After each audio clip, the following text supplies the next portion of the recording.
শরীফ উসমান হাদির সমস্ত ভাইয়েরা জীবিত আছে। আপনার সন্তান শরীফ উসমান হাদি ভাইয়ের সন্তান আমাদের কাছে তার আমানত। এই আমানতের উপর একটা টোকা লাগলে বাংলাদেশের তাওহীদবাদী যুবকেরা সারা দেশ থেকে এই ইন্টারিম গভর্নমেন্টকে লাথি দিয়ে ফেলে দিবে। এই ইন্টারিম গভর্নমেন্টের প্রত্যেকটা ইট খুলে নিয়ে আসবে। শহীদ শরীফ উসমান হাদি ভাইয়ের স্ত্রীর গায়ে টোকা লাগলে তোদের একটার জায়গা বাংলার জমিন হবে না। আমাদের আফসোস লাগে, তদন্ত 5 বার পিছানো হয়, খুনিকে 6 ঘন্টার মধ্যে বের করে দেওয়া হয় বিচারের নামে। এই যে টালবাহানা, হ্যাঁ যুবক তুমি খুন হও নাই, বেটা তুমি হাসো, তুমি খুন হও নাই, তোমার একটা ভাই খুন হয় নাই, তুমি কিভাবে বুঝবা এই কষ্ট? পেয়ে হাসো। এই যে খুনের এক সংস্কৃতি তৈরি হয়েছে, এই খুনের সংস্কৃতি যদি চলতে থাকে এবং বিচার না হয়, যে কেউ এদেশে খুন হবে কোনো বিচার পাবে না। আজকে এই ইন্টারিম এই ডক্টর মোহাম্মদ ইউনূসের সরকার, এই তথাকথিত নোবেল বিজয়ী এই মুনাফিক আমাদের ভাই শহীদ শরীফ উসমান হাদির বিচারের নামে টালবাহানা করতে করতে 5 বার তদন্ত পিছাইছে। কয়বার? সাগর রুনি নাম শুনছিলেন, সাংবাদিক, বাংলাদেশের সাংবাদিক সাগর রুনির হত্যাকাণ্ডের তদন্ত পিছাইছিল 100 বার, এখনো পিছাইতেই আছে, দেয় না। কেন জানেন? কারণ যে সমস্ত খুনের পিছনে রাঘব বোয়ালরা থাকে, রাঘব বোয়াল, এই দেশে সাধারণ মানুষ যদি খুন হয় আর খুনিও যদি সাধারণ মানুষ হয় তাইলে বিচারের নামে ফাঁসি হয়। আর যদি খুন হয় কিন্তু খুনি হইল রাঘব বোয়াল, মোটা টাকা দিতে পারে এবং প্রশাসনিক পাওয়ার আছে, রাজনৈতিক শেল্টার আছে, দেখবেন এই খুনির বিচার হয় না। অসংখ্য খুন করার পরে চিহ্নিত আসামিরা, প্রধান আসামিরা 1 সপ্তাহের ভিতরে জামিন পায় চলে আসে। এই যে সমাজ একটা তৈরি করা হচ্ছে, আজকে আমাদের ভাই, যে ছেলেটা বাংলাদেশকে ভালোবাসতো, যে ছেলেটা এই ভূখণ্ডের মুসলিম তৌহিদি জনতাকে ভালোবাসতো, আজকে সেই যুবক অল্প বয়সে দিনে দুপুরে গুলি করে তাকে শেষ করে দেওয়া হলো। আজকে 5 বার তদন্ত পিছাইছে, অবশেষে আজকে শহীদ শরীফ উসমান হাদি ভাইয়ের ওয়াইফ বাধ্য হইয়া, উনি ডক্টর মোহাম্মদ ইউনূস যেখানে থাকে বাসভবন যমুনা নাম, ওই যমুনা কার্যালয়ের সামনে গিয়া বসছে। চিন্তা করতে পারেন, যেই মেয়ে, আমাদের যেই বোন, তার শহীদ স্বামীর লাশের পাশে পর্যন্ত এত দ্রুত আসেন নাই, এত লোকের ভিড়ে। আজকে সেই স্বামীর বিচারের জন্য উনি বলতেছেন প্রয়োজনে আমার ছেলেকে নিয়ে আমি এখানে শুয়ে থাকবো। কল্পনা করা যায়? ব্যর্থ আমরা, ব্যর্থ এ জাতি। আওয়ামী লীগ পতনের পরে আরেক মুনাফিক সরকার আমরা বসাইছি। আমি একটা কথা বলি, আল্লাহ তাআলা জালেমদের পরিণতি বড় ভয়াবহ করেন। আমি আগেও বলেছি, আবারও বলছি, যদি বাংলাদেশে শহীদ শরীফ উসমান হাদি ভাই হত্যার বিচার না হয়, শাহবাগে যে আলটিমেটাম দিয়েছিলাম, আজকে আবারও বলছি এই ইউটিউবারদের সামনে, এটা যেন সবাই জানে। আবারও বলছি, বাংলাদেশে এই বর্তমান সরকারও লাঞ্ছিত, অপমানিত হয়ে বিদায় নিবে। আমি আজকে ফেসবুকে পোস্ট করছি একটু আগে, আপনি বুঝতেছেন না, আমরা বুঝাইতে পারতেছি না জনগণকে যে বিষয়টা শরীফ উসমান হাদির না, বিষয়টা এই রাষ্ট্রের, বিষয়টা এই সিস্টেমের, বিষয়টা এমন যে এই বিচার যদি না হয়, শরীফ উসমান হাদির মতো ব্যক্তির বিচার না হয়, আগামীকালকে আমি রফিকুল ইসলাম মাদানির ঠুস করে মারা ফেলবে। আপনারা একটু কানবেন, হয়তো মুহাব্বত যারা করেন, ভালোবাসেন, কিন্তু দেখবেন যে কোনো বিচার হবে না। আল্লাহ না করুক আমাদের স্ত্রীকেও রাস্তায় নামতে হবে। তখন আমরা কি এমন বাংলাদেশ চাই? স্বামীর হত্যার জন্য আজকে বিধবা স্ত্রী সন্তান নিয়ে আজকে রাজপথে, আমরা কি এমন দেশ চেয়েছিলাম? আমরা কি এই জন্য হাসিনার বিরুদ্ধে আন্দোলন করেছিলাম যে আমাদের ভাই শরীফ উসমান হাদির স্ত্রী বিধবা পর্দানিশীল একজন মহিলা আজকে রাজপথে তার সন্তানকে নিয়ে বসতে হচ্ছে? আমরা এমন দেশ দেখতে চাই না। ইন্টারিম গভর্নমেন্টকে বলি, নির্বাচন দিয়া ঠুস করে আবার আমেরিকার গোলামি করবা বেটা, তোমার কপালে খবর আছে।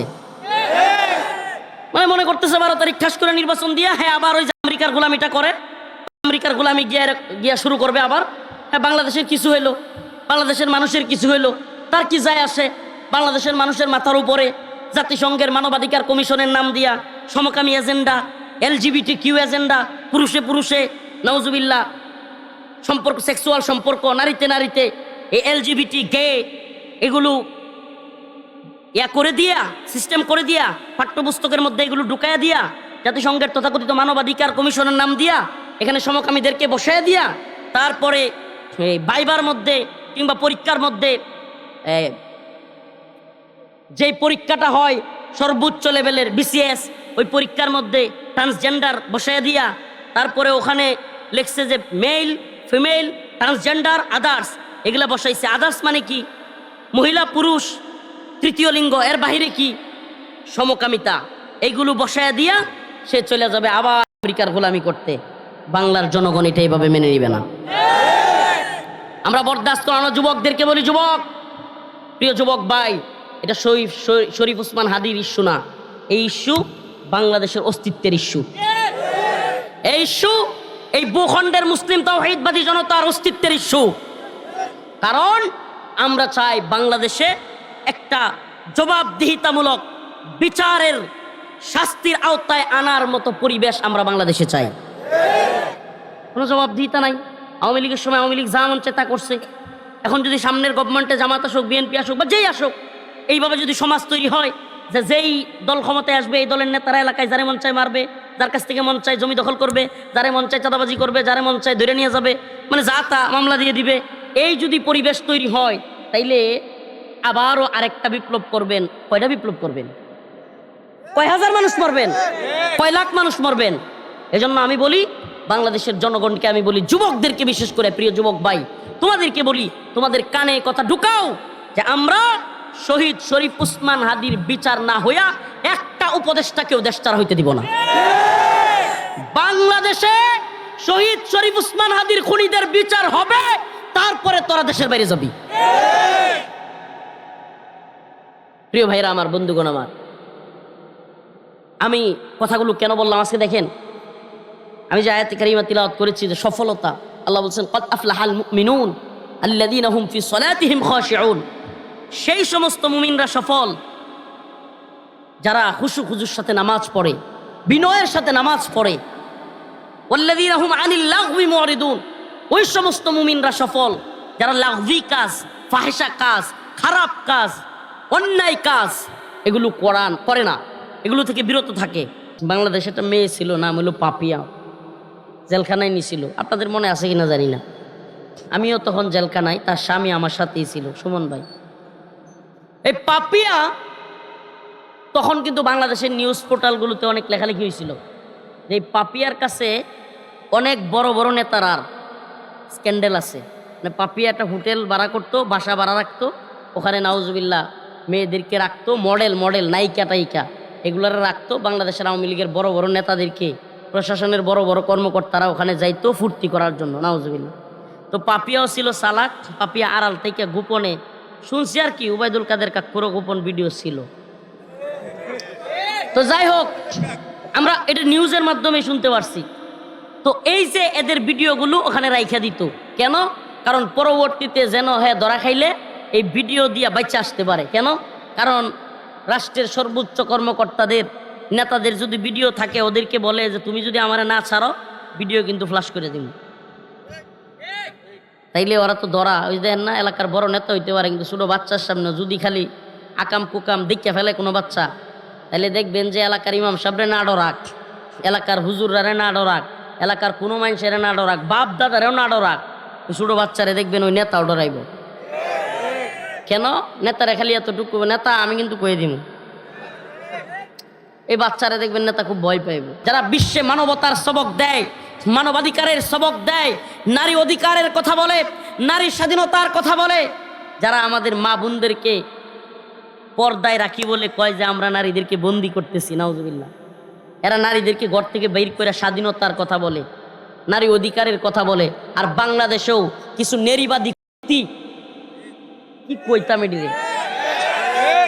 এরা দেখবেন যে টিপ, ওমা পুলিশের কোন সদস্য টিপ নিয়ে কি হয়েছে, হাই রে চিল্লা চিল্লি, এই যে মুখ এক করে কান বন্ধ, হ্যাঁ এই গেল গেল, মানবতা গেল, নারী অধিকার গেল, সংখ্যালঘু নির্যাতন হইল।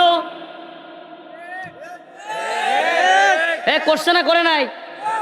আপনারা ভুলে গেছেন 2020 সালে, সরি 21-22-এ আমরা তখন জেলে, কিন্তু পত্রিকা তো পড়ছি টিপ কাণ্ডে টিপ, একজন পুলিশের চাকরি পর্যন্ত গেছে গা। অথচ পরে শোনা গেছে এই মহিলা পায়ে পাড়া দিয়া ঝগড়া লাগাইছে এই মহিলা।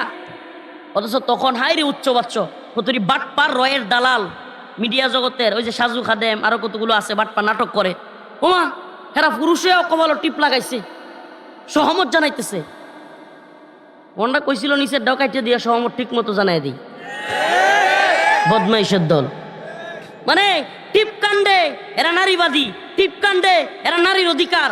প্রিয় উপস্থিতি, আজকে আপনাদেরকে বলতেই হয়, আমার এই সিজনের শেষ প্রোগ্রাম হইল আজকে। মানে আজকে মাহফিল শেষ হইলে অনেকটা ছুটি মাদ্রাসা ছুটি দেয় না, মাদ্রাসা ছুটি দিলে পোলাপান যেমন বিশাল খুশি হয়, হ্যাঁ পরীক্ষা টরীক্ষা শেষ, 8-10 দিন ছুটি থাকবো, পোলাপানের ঈদের আনন্দ লাগে।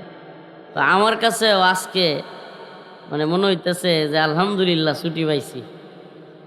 মানে এটা বুঝবেন না, প্রতিদিন রাত্রে প্রোগ্রাম করা, দিনে ঘুমানো, রাত্রে খাওয়া। এখন আমার এমন অবস্থা হয়েছে, মানুষ প্রতিদিন 3 বার খায় না, কিন্তু খায় কখন? একবার সকালে, আর একবার দুপুরে, আর একবার। আর আমি সকালের খাবার খাই প্রায় দিনই 12টায় বা 1টায়। এরপরের খাবারটা এটা দুপুর কইবেন না রাত কইবেন আল্লাহ জানে, মাগরিবের পরে খাই। এরপরেরটা খাই রাত 2টায়। এটা একবারে ডেইলি রুটিন। এই অবস্থা চলতে চলতে পেটের মধ্যে অসুস্থ হয়ে গেছি, মানে গ্যাস, তারপরে পেটে সমস্যা, মানে বিভিন্ন সমস্যা আরও। তো এই জন্য মনে হইতেছে যে অন্তত ছুটি পাচ্ছি আলহামদুলিল্লাহ। রাত্রে ঘুমানো যাবে, হ্যাঁ দিনে মাদ্রাসায় থাকা কিংবা সময় দেওয়া যাবে পারিবারিকভাবে। তো এই যে বিষয়, আজকে হইলো লাস্ট প্রোগ্রাম আপনার লগে দেখা, নেত্রকোনার মানুষ। আটপাড়ার তো আগে অনেক প্রোগ্রাম করতাম, যখন বালনি মাদ্রাসায় পড়তাম তখন আটপাড়ায় মাঝে মাঝে আসতাম, ওই যে খেলার মাঠ আছে, খেলার মাঠে আসছিলাম দীর্ঘদিন আগে। তো আজকেই হলো শেষ প্রোগ্রাম এই বছরের। শেষ মানে বুঝতেছেন কিনা আমি জানি না, মানে মনে করেন আমার রমজানের আগেও কোনো মাহফিল নাই, রমজানেও কোনো মাহফিল নাই, ওন আবার দাওয়াত দিতে যায়েন কেন না? আল্লাহর রাস্তায় মাফ চাই, দাওয়াত দিতে যায়েন না, অযথায় যায় পাবেন না। মাপ টাপ চাই, আল্লাহ যদি রহমত করে হয়তো উমরাই যাব, যদি রহমত করে আল্লাহ কবুল করে, তো এখন গিয়েও পাবেন না। বাকি মানে ভীষণ ভাল লাগতেছে আলহামদুলিল্লাহ।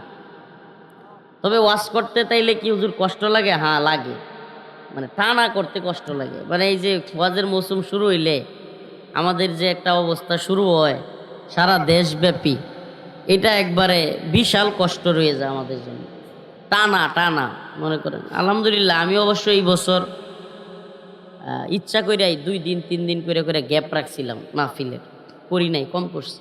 তবুও দেখি যে ওই অক্টোবর থেকে যে শুরু হয় বাংলাদেশে ওয়াজ, অক্টোবর, নভেম্বর, ডিসেম্বর, জানুয়ারি, ফেব্রুয়ারি, 5 মাস চলতেই থাকে। আবার আল্লাহ মাফ করুক, যেই বক্তাদের মনে করেন সারা দেশে পরিচিতি আছে, চাহিদা আছে, ইসলাহি প্রোগ্রাম, অমুক প্রোগ্রাম, তমুক প্রোগ্রাম সারা বছরই লেগে থাকে। তো এই কারণে এটা এতটা সহজ না। কইবেন হুজুর আপনারা তো খালি হাদিয়া তোফা পাইবেন, ভালো অবস্থান, এটা আপনি যদি আমার অবস্থানে আইতেন তাইলে বুঝতেন। হ্যাঁ একদিন বিরতি হইলে আমি কি পরিমাণ খুশি হই, এটা আমার এলাকায় যাইলেও বুঝতেন। যাক, আমি আপনাদের সামনে সূরাতুল মুমিনুনের প্রথম কয়েকটা আয়াত তিলাওয়াত করছি। আজকে শেষ আলোচনায় এই বছরের আপনাদের সামনে আমি মুমিনের সফলতা নিয়ে কিছু আলোচনা করব। যে আমরা কি কোটি কোটি টাকার মালিক হইলে সফল, বাড়ি গাড়ি থাকলে সফল, ধন দৌলত যশ খ্যাতি টাকা পয়সা বাড়ি গাড়ি সুন্দরী নারীকে বিয়ে করতে পারলে সফল, নাকি বিদেশে 2-4টা পোলাপান পাঠাইতে পারলে সফল? আটপাড়া যদি নিজস্ব বাড়ি গাড়ি থাকে সদরে, এই সর্বনাশ, তার দ্বারাই কাছে যাওয়ার উপায় তাহে না। আর যদি নেত্রকোনা শহর বাড়ি গাড়ি তাহে, সর্বনাশ। তো এই যে হালত, এই দুনিয়া বিদিক থেকে চিন্তা করলে যে আমরা মনে করি যে দুনিয়ায় কিছু টেয়া পয়সা হয়ে গেলেই কিংবা চাকরি বাকরি একটা থাকলেই, কিংবা দন দৌলত, কিংবা একটু পরিচিতি, নওয়াজবিল্লাহ। এই জামানার পোলাপান তো যেসব পোলাপান অনলাইন ইউজ করে, 10,000 20,000 সাবস্ক্রাইবার থাকলে, কিংবা যার 20-30,000 ফলোয়ার আছে, ওরে বাবা নিজের সেলিব্রিটি মনে করে। তো এটাও আরেক সফলতা মনে করে নিজের। তো এই যে সফলতার এক এক মেরুকরণ, এক একজনের কাছে সফলতার এক একটা দিক। আসুন তো দেখি আল্লাহর কাছেও কি এগুলোই সফলতা? মনে করেন দুনিয়াবি দিক থেকে কেউ লাখ টাকার চাকরি করে, কয় টাকার? আমাদের গ্রাম অঞ্চলের জন্য মাসে লাখ টাকার চাকরিটা বিরাট কিছু। লাখ টাকার চাকরি করে কোনো লোক, কিংবা 50 লাখ টাকা বাড়ি করেছে, হ্যাঁ, 60-70 লাখ টাকা গাড়ি কিনেছে, আটপাড়া সদরে কোটি টাকার জায়গা রাখেছে। সে যে দুনিয়াতে তারে কি পরিমাণ সফল মনে করে? এটা কি মহেশপুর এলাকার নাম কি? মহেশপুর এলাকাত মনে করেন যে বন্ধ এবং সরয়ের লগে, বাজারের লগে, বুঝতেছেন তো, লগে টগে লগে, বুঝুন কথা কইন না কেরে বেড়ায় সেনামি ওর যে কথা কইন যে রাস্তার লগে, হ্যাঁ, এই যে সরয়ের লগে রাস্তা কইলেও আপনি শুদ্ধ কইলছে। সরয়ের লগে জমি জমা থাকলে, হ্যাঁ, সম্পত্তি থাকলে নিজের একটা ব্যবসা বায়ার হইল, আস্তাগফিরুল্লাহ। 2-4-5-10টা ভাই বাইস্তা থাকলে, ভোলাভান থাকলে, আর বাবা রে বাবা, কথা নাই বার্তা নাই, হুদাই লিংডি মেরে ধরে। বাজারও কিছু আচানক লোক আছে, বাজারও চাও খাওয়ান জানা হেরার জ্বালায়। কমন পড়ছে নাকি? এলাকার বাজারও কিছু লোক আছে, এইটা যেই দলই করুক এদের জ্বালায় প্রভাব দেখায়, আর হইলে এমন বাপসাপ দেখায়, মানে হ্যাঁ যে কি কয় হ্যাঁ ও বুঝে না, কি যে বুঝে না হ্যাঁ ওইটাও বুঝে না, কিন্তু হ্যাঁ মাত বলিটা বিরাট বুঝে। মানে হুদায় একজনের ভালো কথাও কইতে দিত না, কিচ্ছু না, নিজেরে বিরাট কিছু মনে করে। এই সমস্ত লোকেরা দিন শেষে যখন দুনিয়া থেকে ত্যাগ করে লাঞ্ছিত হয়। সমাজের মানুষে কয় কুত্তাটা মরছে, ভালো হয়েছে। আর যারা শহীদ শরীফ উসমান হাদির মতো জীবন দেয়, তাদের জন্য কোটি মানুষ, লাখ না কোটি মানুষ কাঁদে। এমন জীবন তুমি করো হে গঠন, মরিলে হাসিবে তুমি, কাঁদিবে ভুবন। এমন জীবন তুমি করো না গঠন, মরিলে কাঁদিবে তুমি, হাসিবে ভুবন। তুমি এমন জীবন গঠন করো না, যে জীবন গঠন করার কারণে মারা যাওয়ার পরে মানুষ কইব মালাইছে, এলাকাটা নিস্তার হইছে। এটাও আমাদের সমাজে এরকম কিছু লোক আছে যাদের জ্বালায় মানুষ এটি কয়। আল্লাহ তাআলা এই ধরনের লোক হওয়া থেকে আমাদেরকে হেফাজত করুক। আল কাইসু মান দানা নাফসাহু ওয়া আমিলা লিমা বাদাল মাউত, ওয়াল আজিজু মান নাতবা নাফসাহু হাওয়াহা ওয়া তামান্না আলাল্লাহ। ওই ব্যক্তি তো জ্ঞানী, চালাক। আমরা এই দুনিয়াটা, মানে গ্রাম্য ভাষায় কিছু কথা কইয়ে হেলাই, আমরা এই দুনিয়াটা বুঝুন, মানে এই সমাজে যে মনে হরুন যে দোহানো বাহিরে টেহা দেয় না, মাতব্বরি রসল তারে আমরা মনে করি হ্যাঁ চালাক। যে মনে হরুন দুইটা চাপাবাজি করিয়া দোহানো সাইডে চা খাইল তারে আমরা মনে করি হ্যাঁ চালাক। আমরা সমাজটা এমন বিশ্রী, মানে সমাজে কে জ্ঞানী কে চালাক এটারও যে মিনিং বা এটার অর্থটা ভাই লেগেছে। এক চাচার ঘটনা শুনছিলাম যে এই যে কইতেছে না লাগতো না, সমস্যা নেই, সমস্যা হইলো আমার পায়ে অ্যাক্সিডেন্ট করছিলাম, তো এই যে পাটা ফোলা, তো পায়ে ঝুলায় রাখলে, মানে পায়ে ঝুলায় রাখলে আমি কষ্ট হয়। আচ্ছা তাক লাগতো না, কথা কই না যে শুনুন খেলি। তো বিষয়টা হলো যে আমাদের সমাজে এখন সফলতার মানদণ্ড এটা তো পাল্টাইছেই, এমনকি কিছু লাগতো না হুদায়, আর কিছু কেন না, দরকার নেই। সফলতার মানদণ্ড তো পাল্টাইছেই, এটা পারলে ইন্ডিয়া দেন, পাটা ঝুলাই রাখতে কষ্ট হয়। তো আমাদের সমাজে সফলতার মানদণ্ড তো পাল্টাইছেই, এমন অবস্থা হয়েছে যে সমাজও কেটা চালাক, কার বুদ্ধি আছে এটারও মানে ধারণা কিংবা এটার যে ভালো দিক এটারও উল্টাইলছে। কেমনে উল্টাইলছে? সমাজ মনে করেন যে যেই চেহারাটা নাউজুবিল্লাহ কেমন শোনা যায় কইলে আস্তাগফিরুল্লাহ পয়লা বয়সে বিয়া হইরালা তাড়াতাড়ি এটার মনে হয় ব্যাককল, আর যেটা মনে করেন 3টা-4টা মেয়ের লগে ডেটিং করে এটার মনে হয় চালাক। নাউজুবিল্লাহ পাল্টেছে না? যেই মেয়েরা মনে করেন পর্দায় থাকে, কথাবার্তা কম কয়, হ্যাঁ, দুলা ভাইরার লগে কথার জবাব দেয় না, পর্দা করে, এর মনে হয় সমাজে ব্যাককল। আর যেটি দুলা ভাইয়ের লগে একেবারে গলাগলি হয়ে 2-4 দিয়া হড় তুলাল তারে, বুঝছেন না? আস্তাগফিরুল্লাহ কথাটি কইতে বাধ্য হইতেছি। আমাদের সমাজের ধারণাগুলো কিভাবে পাল্টাইছে আমি কইতে গেলে আপনারা এখন ফল লাগে। এডি সমাজের ধারণাটি এমন পাল্টাইছে, আমাদের সমাজ এত বিশ্রী হয়েছে, যেটা হালাল, যেটা জায়েজ, এইটারে নিচে আমরা খারাপ দিকে, আর যেটা খারাপ হারাম এটারে নিচে ভালোর দিকে। সফলতা কিংবা ভালো, কে চালাক কে বুদ্ধিমান, কন্ত যে আমাদের যে বোনেরা, আমাদের যে সব মেয়েরা পর্দা মেনটেন করে, কথা কয় না, বোনজামাইরা আইলে মানে লাজুক থাকে এবং আড়ালে থাকে, এদেরকে কয় তুই ব্যাক কল।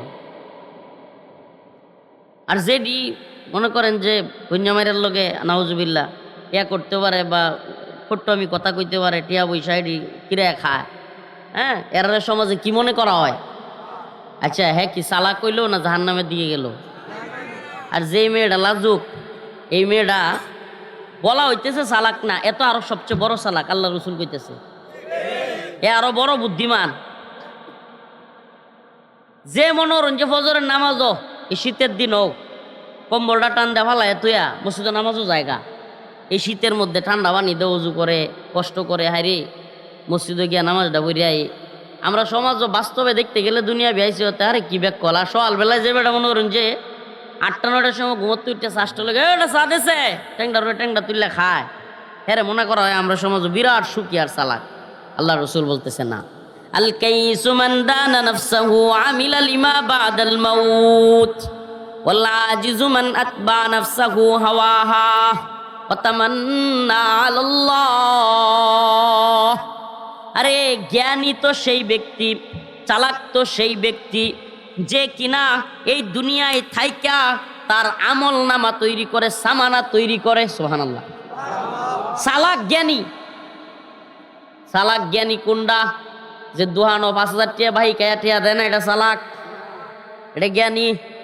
যে সমাজের মানুষের 10 জনের মাইরে খায়, হুট্টমি করে, হ্যাঁ দান্দাইলাম করে, এ চালাক। এর লগে হেরে লাগাই দেয়, হের লগে হেরে লাগাই দিয়া হে নিজে বিরাট শায়েন সাথে, এ চালাক। আল্লাহ বলছে এ চালাক না, বরং যে আমল নামা তৈরি করে। ইন্নাল্লাযীনা আমানু ওয়া আমিলুস সালিহাত কানাত লাহুম জান্নাতুল ফিরদাউসি নুজুলা। আল্লাহ বলেন যেই ব্যক্তি ঈমান আনলো এবং নেক আমল করলো, জান্নাতের পথে গেল, জান্নাতুল ফিরদাউস তো আল্লাহ তারে দিবে। ইন্নাল্লাযীনা আমানু, নিশ্চয় যারা ঈমানদার, ওয়া আমিলুস সালিহাত, এবং যারা নেক আমল করে, ঈমানদার এবং নেক আমলও পাশাপাশি করে, কানাত লাহুম জান্নাতুল ফিরদাউসি নুজুলা, মেহমানদারির জন্য তাদের জন্য আছে জান্নাতুল ফিরদাউস। সুবহানাল্লাহ। জান্নাতুল ফিরদাউস যাদের মেহমান খানা, এরার চাইতে বড় চালাক দুনিয়াতে আর কেউ আছে? হ্যাঁ, দুনিয়ায় কে চালাক? যে ফজরের নামাজের পর থেকে নিয়া ওই মাগরিবের আজান পর্যন্ত সারাদিন কিছু খায় না, রমাদানে 30 দিন কিছুই খায় না দিনের বেলা। ওই ব্যক্তিকে তোমার মনে হয় আরে কত বোকা, না খায়াও, খাইতে পারতো কিন্তু খায় না, তোমার মনে হয় বোকা। আর তোমরা যারা নেতাগিরি করো, মাতবরি করো, সরইদ্যা বিড়ি খাইয়া যাও, বেড়াগিরি দেখাও এলাকাত রোজার দিনও, নিজেরে মনে হরো বিরাট তুমি চালাক। আসলে তোমার চাইতে বড় বুন্দা দুনিয়া তার একটাও নাই। তুমি বুদাই, বুন্দা কইলে আমার বুদাই কইলে তো শুদ্ধ হয়ে যাব।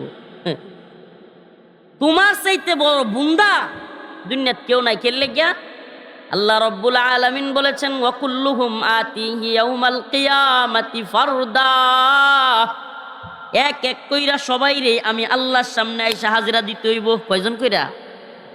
না নির্বাচন আইতেছে দেখি এই যে পিছনে 50-60 লইয়া ঘুরে আর যে নই যা করে আমি কেমন চরিত্রের লোককে কষে একটু সবটি মিললে আরে আমার ভাই তো দানবীর, আমার ভাই এটা সামসা খুঁজা হওয়া যেত না আল্লাহর জন্য, আল্লাহর সামনে সামসা হওয়া যেত না। নেতারা বেশিরভাগ দেখবেন কিছু কষে কিছু কষ না মানে দেখা দেখ মানে হেডি কইতো আরে আমার ভাই তো দানবীর, এটা করছে ভাটপারি সিটারি চুরি চিন্তায় সাদাবাজি টেন্ডারবাজি এটি তোর কয় না, এডিও যে করে। ভোটের আগে চান্দু চাচাই কইলো আমাগে রে এমপি যদি হইতাম পারি দিমু ডুলি বরে, ডুলি ছিলেন না? ভোটের আগে চান্দু চাচাই কইলো আমাগে রে এমপি যদি হইতাম পারি দিমু ডুলি বরে, এমপি হইয়া দেখা গেল চাচার নাগাল কিডা পায়, আমরা গরিব আমাগে রে দেখার মতো কেউ নাই। আমরা এমন গরিব যে আমরা রাস্তাটিও কাঁচা, মেলা দিন কষ্ট বিষ্ট করে একটু হাক্কা রাস্তা হয়, রোডের বদলে বাস,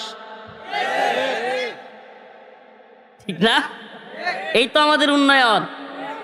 এই উন্নয়নের বুলি আওড়াইতে আওড়াইতে এই অবস্থায় নিছে। আমাদের হাজার হাজার লাশের বিনিময়ে নতুন যেই স্বাধীনতার কথা বলা হয়, এই স্বাধীনতার অধীনে আইসাও এমন স্বাধীনতা পাওয়া গেছে যারা আন্দোলনের অগ্রণী ভূমিকা পালন করছে, সর্বোচ্চ যারা নিজের জীবনকে বিসর্জন দেওয়ার মানসিকতা নিয়ে রাজপথে নামছে, আজকে এই সরকারের আমলে আমাদের ভাই শরীফ ওসমান হাদি ভাইকে শহীদ হইতে হয়, তাকে হত্যা করা হয়। এই তো উন্নয়ন, এই তো পরিবর্তন। অথচ তার কষ্ট লাগতেছে, আজকে ভীষণ খারাপ লাগতেছে। শহীদ শরীফ ওসমান হাদি ভাইয়ের ওয়াইফ, যেদিন তিনি মারা গেছেন আমি পাশে ছিলাম, যেদিন তিনি গুলি করা হয়েছে ঢাকায়, ওই দিন আমি হসপিটালেও তার পাশে ছিলাম, ভিতরে ছিলাম। একটা বারের জন্য ওনার ওয়াইফ হাদি ভাইয়ের স্ত্রীকে আমরা পাই নাই। কেন জানেন? কারণ এখানে শত শত পুরুষের মাঝখানে তিনি আসেন নাই। এতটাই পর্দানিসীন এই মেয়ে, এতটাই পর্দানিসীন এই আমাদের এই বোন। আমি ওই দিন একটা পোস্ট করছিলাম ফেসবুকে যে একটা হারানো বিজ্ঞপ্তি, বাংলাদেশে কিছু নারীবাদীদেরকে পাওয়া যাচ্ছে না। আমি পোস্ট করছিলাম ফেসবুকে, বাংলাদেশে নারীবাদীদেরকে পাওয়া যাচ্ছে না। নারীবাদীও কই না, এগুলো নারীবাদী না, এগুলো নারীবাদী। এগুলো কি বাদী? নারীবাদী। আমাদের মেয়েরা ঘরে থাকবে, ভালো রকম খাবে, বাচ্চা লালন পালন করবে, বাচ্চার পড়াশোনার দায়ভার দেখবে, এটা করবে, এদের ভাল লাগে না।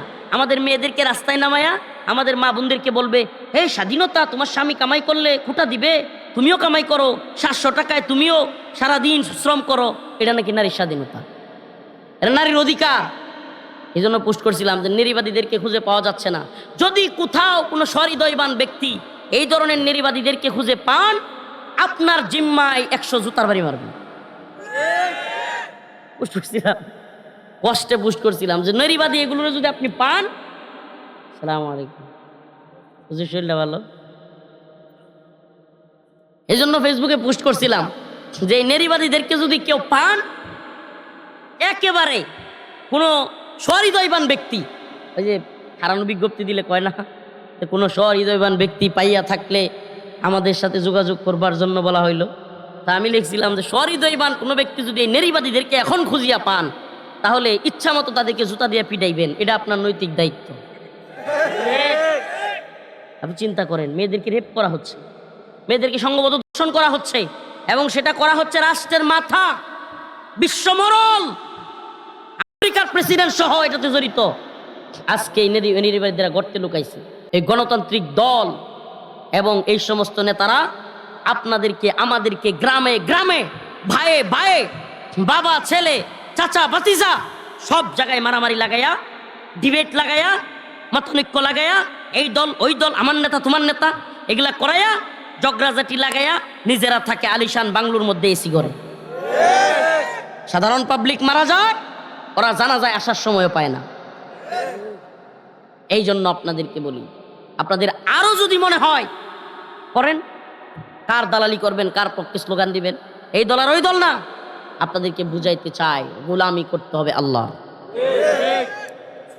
যারা সংসদে গিয়ে আমাদের লাইসেন্স দিয়েছে, ক্ষুধাদ্রোহিতা করেছে, পতিতালয়ের লাইসেন্স দিয়েছে, ক্ষুধাদ্রোহিতা করেছে, সুদের ব্যাংকগুলোর লাইসেন্স দিয়েছে, ক্ষুধাদ্রোহিতা করেছে, এই দল আর এই দল না, 71-এর পর থেকে 2026 পর্যন্ত সব দল পতিতালয়ের লাইসেন্স দিয়ে আসতেছে, মদের লাইসেন্স দিয়ে আসতেছে, অগ্রণী ব্যাংক, সোনালী ব্যাংক, রূপালী ব্যাংক, সমস্ত সুদের ব্যাংকের লাইসেন্স দিয়ে আসতেছে। অথচ সেই ক্ষুধাদ্রোহীদের পক্ষ আপনি নিচ্ছেন, আল্লাহর কাছে কি জবাব দিবেন? কথা স্পষ্ট বোঝেন, আল্লাহর কাছে কি জবাব দিবেন? এই জন্য মনে রাখবেন, এই দুনিয়ায় আমেরিকার প্রেসিডেন্ট হওয়ার চাইতে দুনিয়াবি দিক থেকে আরো বড় ক্ষমতাসীন আপনি হইতে পারবেন? হ্যাঁ, তাইলে আমেরিকার প্রেসিডেন্ট কতটা জঘন্য আপনি একবার চিন্তা করেন। এই জন্য আল্লাহর আয়াতের দিকে আসেন, আল্লাহর ঘোষণার দিকে আসেন। এই দুনিয়ায় কোটি কোটি টাকা, বাড়ি গাড়ি, বড় নেতা হওয়া, হ্যাঁ, কিংবা সামসামি করা, আরে কত সামসাজা আছে রে ভাই, বাবা রে বাবা। আমাদেরকে পর্যন্ত আইসা কাছে আইসা সামসামি করে, আমার সামসামি দেখলে এত জিদ উঠে। গ্রামে গঞ্জে কত দেখবেন নেতা আসছে, এই নেতা আসছে, নেতা আসছে, এই এই ছাদে ছাদে এই টেবিলটা মুছতেছে। ঠিক আছে, তোমার নেতার চরিত্র ঠিক না, এটা তুমিও জানো, আমিও জানি, সবাই জানি, কিন্তু তবুও তুমি নেতার দালালি করবা। এগুলো ছাড়তে হবে ভাই, আল্লাহর গোলামি করতে হবে। আল্লাহ বলেছেন, قد أفلح المؤمنون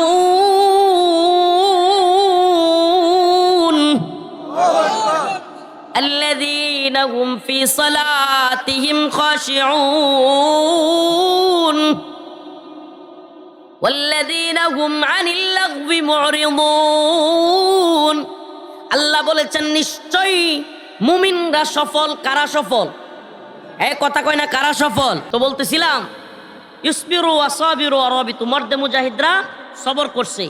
সুবহানাল্লাহ, সবরের দিক থেকে মুমিনের সাথে পৃথিবীর কেউ পারবে না। কেন? কারণ কাফেররা তো আখিরাতে বিশ্বাস করে না। এরা তো মনে করে যে মরলেই সব বনাশ, মরলেই পিটানি আর পিটানি। আর আমরা কি মনে করি যে আমরা মারা যাওয়ার পরেই আল্লাহর পথে জীবন দিলে মারা যাওয়ার পর থেকে শান্তি শুরু। এই জন্য সফল হবে কারা? মুমিনরা। সফল হবে কারা? আবার বলেন, সফল হবে কারা? ফজরের নামাজিরা। সফল হবে কারা? ইমাম মাহদী আলাইহিস সালামের সৈনিক হবে কারা? শেষ জামানার মুজাহিদ হবে কারা? ফজরের নামাজের সৈনিকেরা। আল্লাহ তাআলা আমাদের সবাইকে নামাজ পড়ার তৌফিক দান করুক। আল্লাহ তাআলা আমাদের সবাইকে যাকাত দেওয়ার, রোজাগুলো রাখবার তৌফিক দান করুক। আল্লাহ তাআলা আমাদের সবাইকে দ্বীনের জন্য নিজের জীবন অকাতরে বিলিয়ে দেওয়ার তৌফিক দান করুক। ওয়া আখিরু দাওয়ানা আনিল হামদুলিল্লাহি রাব্বিল আলামিন। আসসালামু আলাইকুম ওয়া রাহমাতুল্লাহি ওয়া বারাকাতুহু।